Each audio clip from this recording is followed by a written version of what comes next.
Juicy. Tara, magluto tayo ng barbecue pork ribs. Nagawa muna tayo ng ating dry rub.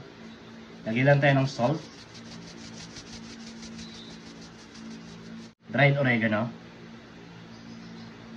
dried thyme, turmeric, Cajun seasoning, cayenne pepper, Spanish paprika, garlic powder, white pepper, 5 spice powder, and rosemary, white pepper. Yun yung sa mix. Ayan, haluin lang natin. Ito yung rub natin sa ating pork ribs. Itong spices na to. Season na natin yung ating pork ribs. Lagyan lang natin yung dry rub na ginawa natin. Make sure lahat ng part ng ating pork ribs at malagyan natin ng dry rub. Ayan magpapalasa sa ating pork ribs. Na-season na natin yung ating pork ribs. Then set aside muna natin. Yung iba naman ang i-dry rub natin.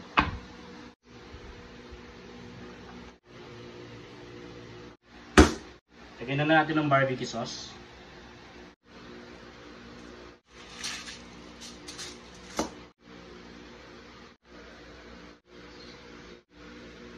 Add lang natin yung ating cracked pepper.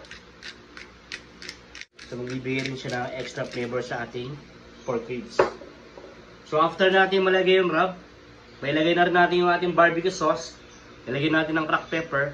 Then ibalot na natin yung ating pork ribs.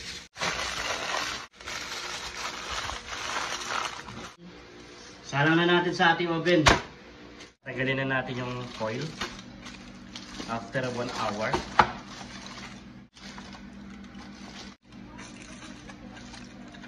Suko-suko pa.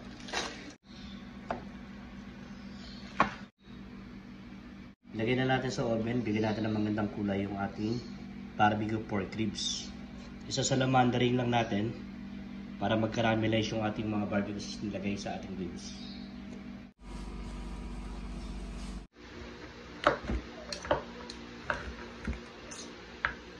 Juicy. Ang sarap.